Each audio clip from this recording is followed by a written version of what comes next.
What's the haps? I'm Meroka, and today I'm going to be taking a quick look at Metal Tales, Fury of the Guitar Gods by Nuberu Games. This combines two things I utterly adore. Shoot 'em ups, and particularly, more specifically, roguelike shoot 'em ups, and also metal. It's a very, very metal-themed game, in case you couldn't tell, and I'm very okay with that. Very, very few games do metal games anywhere near well enough. I loved Brutal Legend. I know a lot of people didn't. Brutal Legend got a lot of hate, but I adored that thing, so suck it, everybody else. So, roguelike shoot 'em up with metal, that's is definitely something that was always going to interest me, so we shall have a look at this today. We shall hop on to the options before we get there. We've got a few kind of UI tweaks and changes and things. Shoot with a second stick is not on by default. Kind of should be. Twin stick shooter. Why is that not on by default? Having to pull the trigger every time you want to shoot. Nah, not a big fan of that one. Languages available are English, Spanish, German, Italian, Russian. By default it was in English, but I think the devs are Spanish, because the only voice acting option that is in the game is Spanish. There's English subtitles, but the voice acting is Spanish. Controls are rebindable. You can even bind quite a lot of things to the mouse if you so desire. It's actually very, very flexible as far as bindings goes. That's really, really good to see, actually. Video-wise, we have resolution options. Not sure why it's set to 119 Hz. My monitor's currently set to 120. That's just a little strange. We have low, medium, high quality, and a bunch of various visual effects that we can toggle on and off. And indeed, you've actually got a monitor choice, so you can, if you're using a multi-monitor setup, you can choose which monitor it's on, which, once again, not many video games actually let you have that. That's actually pretty good. Sound, music, ambient, and effects, all on separate sliders, so that's great. Nothing for voice acting, but admittedly, voice acting is literally just the intro to the game, and then that's that. So we shall hop on in. We have two characters to pick from. Axel is our default balanced at everything guy. He starts with a bomb and does everything decidedly average. Eve is a little faster, shoots a little faster, which is cadence, which takes a bit of figuring out, because it doesn't tell you what cadence is right off the bat, and does a little bit less damage. She starts with one key. The amps in this are basically bombs, so it's a bomb or a key is your starting options. We have upgrades available to us. You can toggle them all on or off. You have to buy the power slide for some reason. It's kind of like a roguelite-y kind of soft progression kind of thing. So, yeah, you have to buy one of your abilities, which kind of sucks, because it's pretty useful you've got invulnerability frames, those are the words I'm looking for. You've got invulnerability frames when you power slides. It's kind of your dodge roll kind of affair, which seems like a pretty important thing to have around, so you're probably going to want to pick that up pretty quick, but you kind of don't actually even get enough points to be able to buy it until after you've done like 2 runs through the game. A shield pick gives you a little bit of extra health, or at least temporary health. It's basically armor that protects your health from actually taking damage. It's a little bit further down the talent tree before we get that. You get 3 missions each time you go into a level, and they're all worth everything I've seen except for like one very, very early starting mission. Every mission has been worth 20 points, so it seems like it would be. I hope it gets better, because it seems like it's going to take quite a lot of grinding to get to any of these top tier things. At 20 points a time, these are a lot of missions you would have to complete at that rate to do that. Maybe once you've unlocked a few things, it starts giving you better quests that pay out better, but as it is, those things are pretty hard to come by. So. Todo comenzó con ellos. Eran los auténticos dioses de la guitarra. Pero esa cosa los transformó en monstruos, condenados a tocar eternamente, propagando el mal que los cambió, consumiendo la pasión de los metaleros, dejándolos sin voluntad, vacíos. So yeah, that's kind of your justification. I'm not going to make you sit through the whole thing there. It's a little bit longer than that. But metal has turned evil. You must purify metal by shooting them with your guitar. You get a guitar, and it shoots bolts of energy for reasons that are not well explored. But regardless, we'll use it to purify things. We can shoot things, we can break things. We've got a kind of a grid-based room system. You could see it in the top corner earlier. It will appear presumably when we've cleared the room. Actually, yeah, I'm not sure why that's not... A little bit confused as why that's not normally there, because that has, as far as I'm aware, always been on the screen. That's destructible, and that guy can destroy things, so glad we cleared that up. A few different enemy types. You'd be disappointed if there weren't. That guy tells you where he's going to go and then charges at it, so don't stand in the beam of it. And also only seems to dash horizontally or vertically, so yeah, don't just stand diagonally to him. So there's our map. We kind of got a grid-based thing. I can press back to bring that up so we can see things. That's very familiar. Some of the rooms are bigger than others, but mostly they're much of a muchness. Some of them are just different layouts. So kind of got this whole sort of kind of rock venue kind of thing. Kind of it's a bit of a dive, but where else would you go to see some good gigs? So kind of cool theme. As you get on, as you go on through the levels, you eventually get into kind of like a metal festival kind of affair, which is also kind of cool. The theme's great. I like the theme. The gameplay is maybe a touch underwhelming when compared to peers in the genre, unfortunately. It's just a touch lackluster in terms of upgrades and progression and just pacing and how the game feels. Most of the upgrades we're going to get... Can I even get to an upgrade? No, these tables can't be destroyed unless I have a bomb, and I don't have a bomb, so I need to try and acquire one of those. Maybe one of these garbage bags will have a bomb in them. They sometimes do, so that'd be useful. Occasionally enemies drop them as well, but very, very rarely. You're better off just trying to destroy all the furniture, try and see what upgrades you can get. Or perhaps I might be able to buy some from the shop that we're right next to. If I can get to that treasure chest, and maybe the treasure chest will have something good in it. But a lot of the upgrades you're going to get are just kind of passives and or one-shot consumable kind of deals. So we might be able to get some stuff out of this room. It's going to be a challenge room.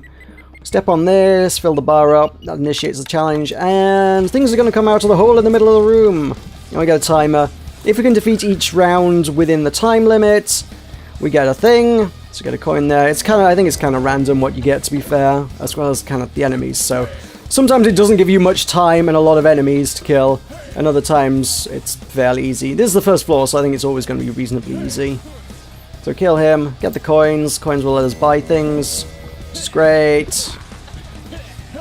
And then the final round, I think they take the timer away. They don't bother about a timer on the final round, and if I can defeat everything, I will get an upgrade.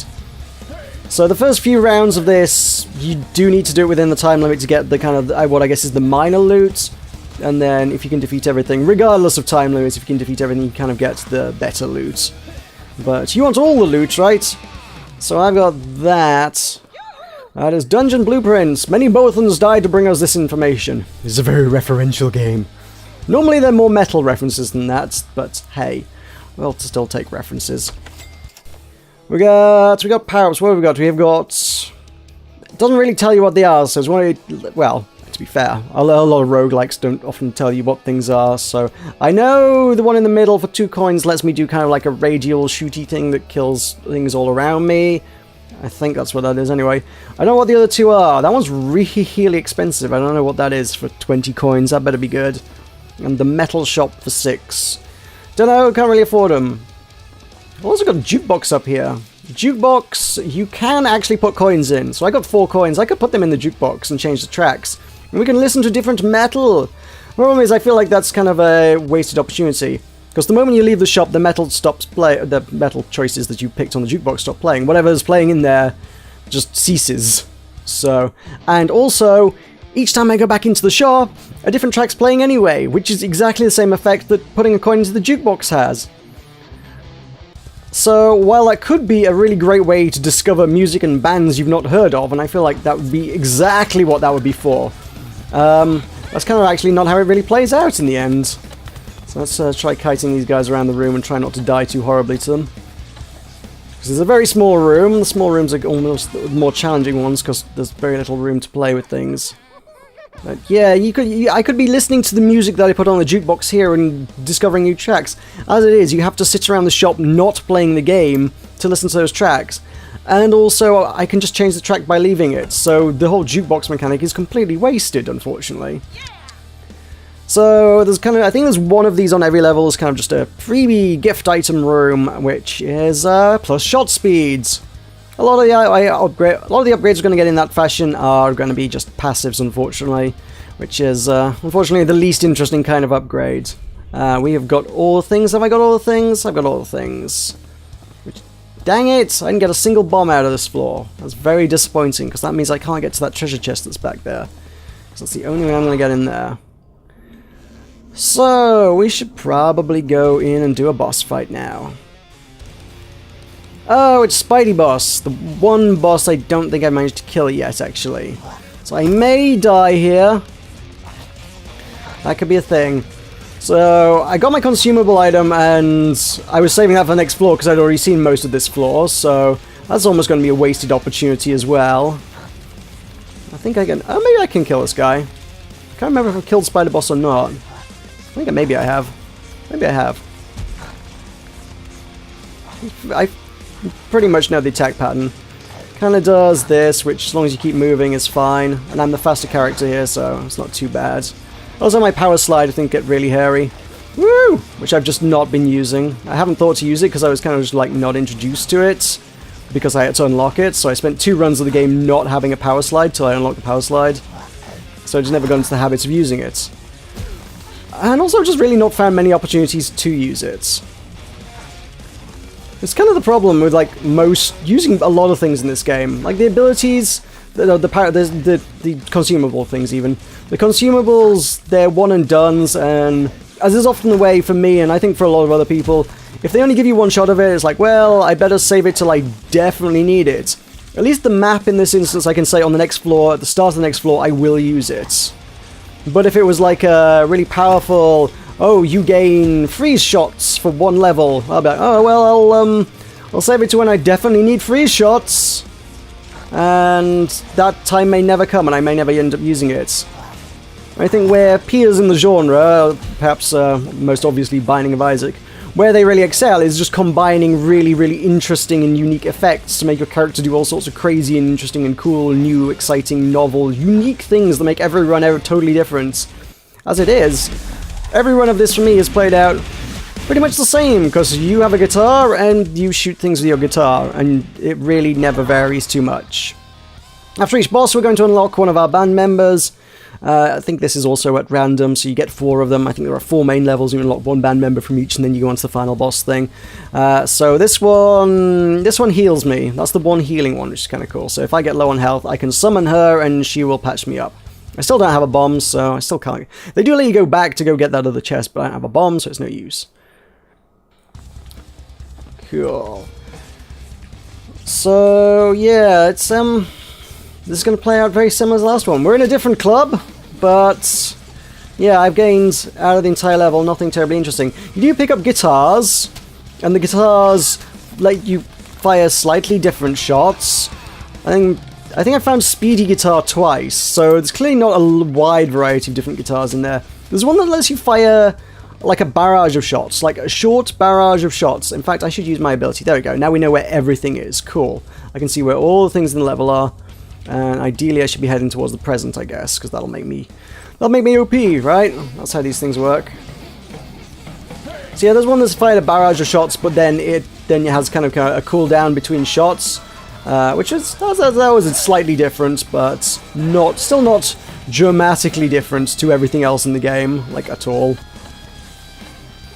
Okay, I'm going to get cornered, aren't I, unless I start power sliding. I've still got my heal. Those band members, when you use them, they have like a 4-room cooldown, so after you cleared 4 rooms, they will become available to use again. If I use her here to heal up, it'll take me 4 rooms to be able to use the vocalist again to heal me. So, I'm not gonna use it to heal up now, just on the basis that, well, she's only going to heal half a heart, but if I run low, it might be pretty useful. So those band members are fairly powerful, but as I say, you only get to use them once every 4 rooms, so you kind of need to hang on to them. Really, they kind of just wind up being a, hey, help me with this boss fight kind of affair, if we're honest. And maybe if you get really stuck, you could use him, but it's the whole too powerful to use thing again. Everything's too powerful to use. We got presents in here, that gets us a tome of plus bullet size, so now we fire slightly larger shots, which presumably makes it just a touch easier to hit enemies with. In here we have a new consumable I have not got. There we go, Chaos Sphere. I don't know why I said I haven't got that. I've had that several times before. It's actually pretty terrible. It's... I guess I'm going to use it just for the sake of I actually want to use it. I think this weapon is actually genuinely best used in rooms like this, where you're actually fighting a lot of close-range, sort of melee kind of enemies. Against a boss, that item is actually terrible, so it's genuinely not worth using. A coin over there. As always the way, break all the things, because you never know when you might find coins and bombs and things, and if I could find bombs, I could do stuff.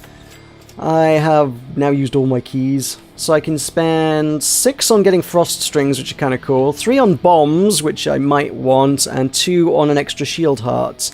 I may hang fire on that until I've completed all the other rooms to see what I need most at the end of it. If I come across a treasure chest that needs a bomb, I'll know I should probably buy a bomb.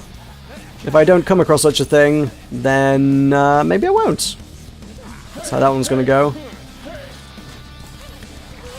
But yeah, the frost strings are cool. They're something I probably will want to pick up for the boss fights. They're probably worth buying. But like with all the consumables, it's kind of a one and done.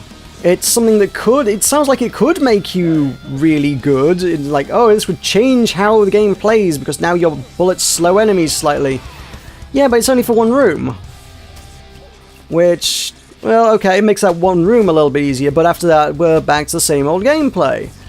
And same old gameplay, honestly, at the end of the day, is not what makes this genre so appealing.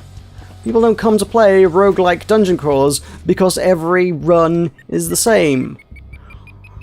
People like this kind of thing because there's a chance of all sorts of cool and interesting new stuff happening every single time you play it.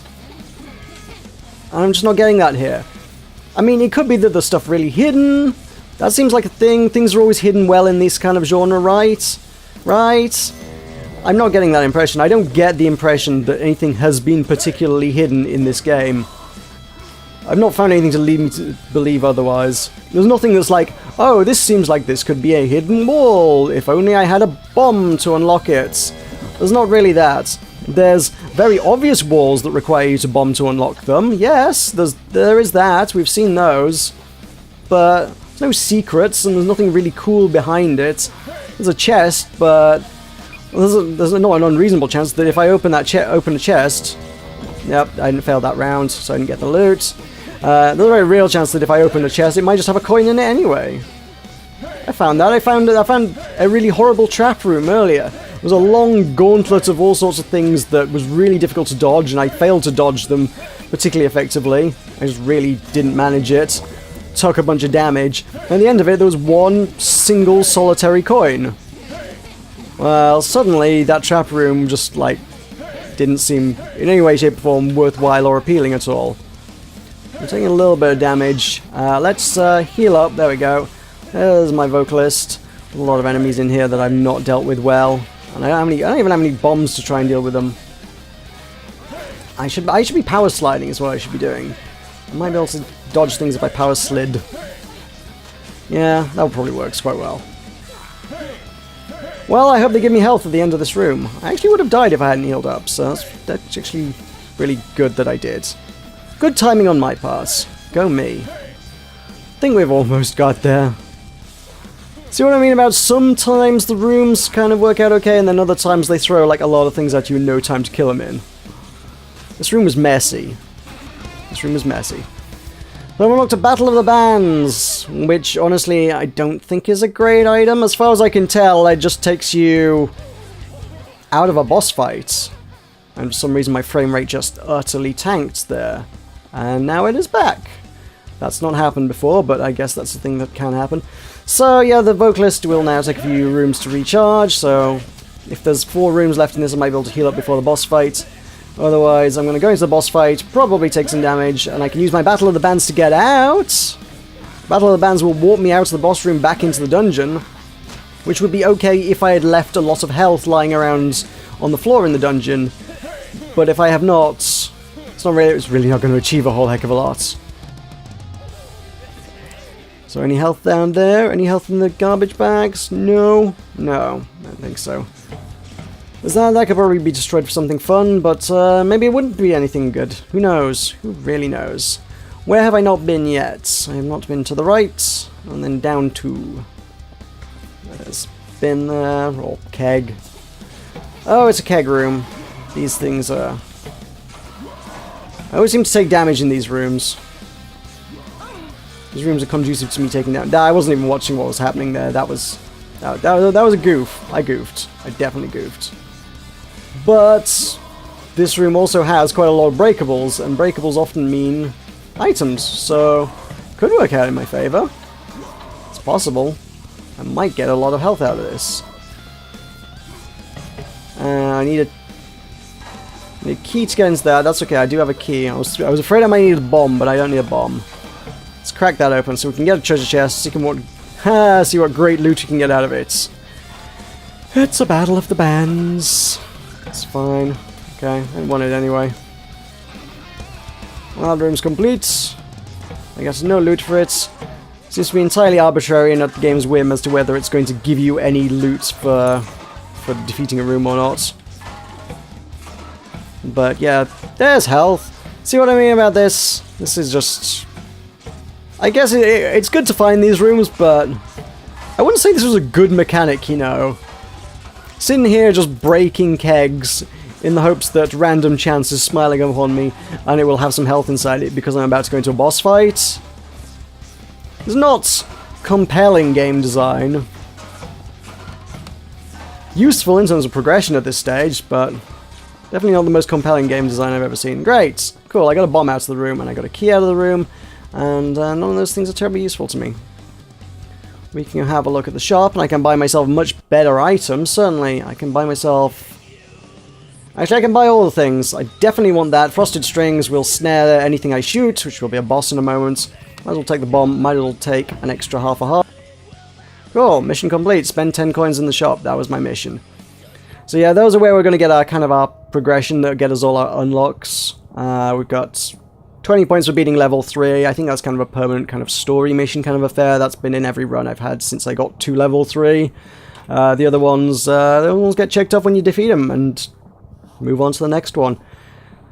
In fact, I guess to be fair, that's pretty much how they all work, except I think it feels like the lower ones are just kind of a bunch of random things, whereas the top one is like, this is your level. If you beat level 3, the next mission will be to beat level 4. And again, they're all, there you go, 20 points. And I won't get given new missions until I start a new run, so I'm literally limited to a maximum potential number of 60 points in the entire level that I could possibly be getting. So if I wanted to make a lot of progression by ticking off missions, well, you gotta quit and come back and do a lot more missions. Or die and come back. I mean, you're supposed to die, it's a roguelike, so... Why can't I can't kill that thing? It's not letting me kill it. So, I got about 3.5 health to kill... Hrungnir. It's the low poly, low resolution texture Viking man. He's big on ice.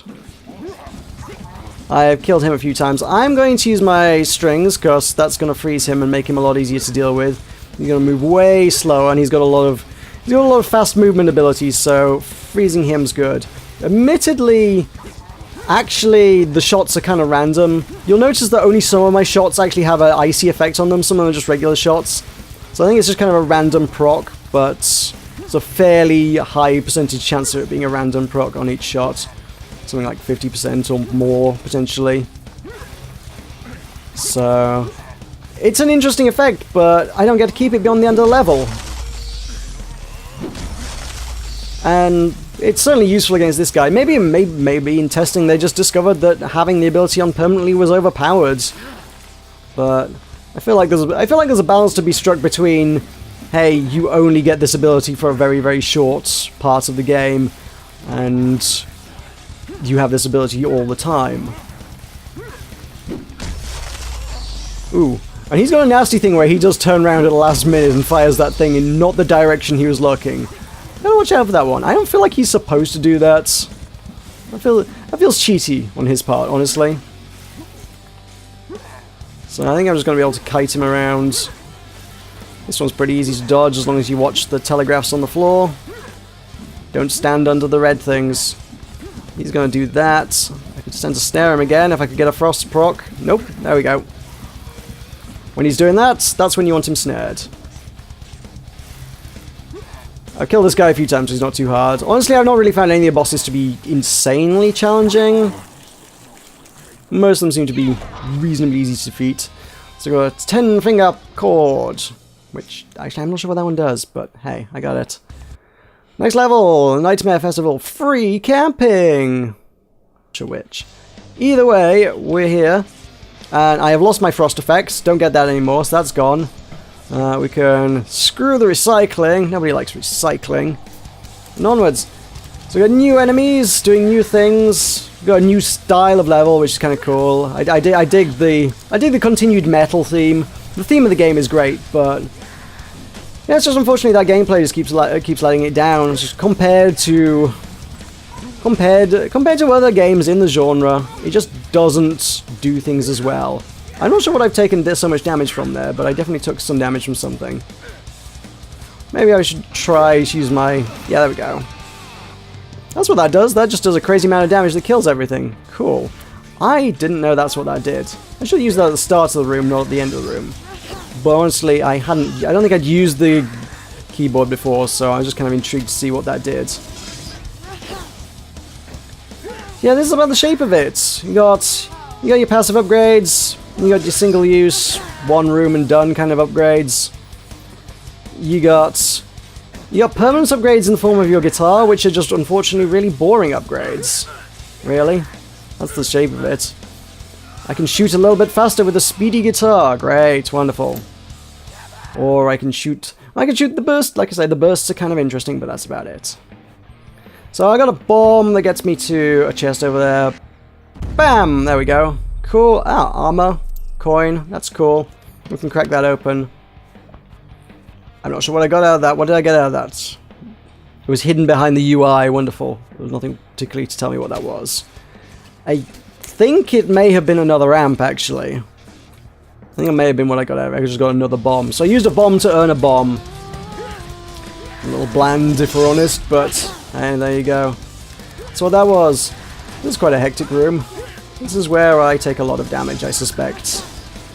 But I think this is where I leave you as well, because all things considered, I think I've covered this game as well as I can at this stage. I have explained all the things.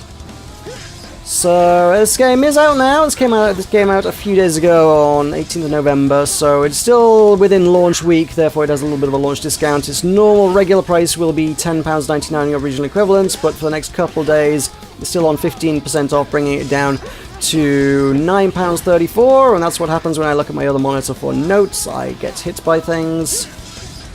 So yeah, you can pick that up. There'll be a link in the description, as there always are on my videos, if you want to check the game out and pick it up for yourself. But sadly, this does not excel in the metal genre. It may be good if you want to just discover a few new metal bands, I suppose. But I don't even think it does that as well as other games do. I think other games have done that better as well, and other games have done shooters much better. Honestly, Binding of Isaac continues to entertain and delight quite a large audience, and there are a lot of people who still get a lot out of it because there's so much in that. They've done so much with the Binding of Isaac that you can keep playing it and probably won't get bored of it for a very long time. Fortunately, I can't say that I feel like this game has quite the same potential. But there you go. Metal Tales, Fury of the Guitar Gods. Thank you very much for joining me. I've been Meroka. I'll see you next time.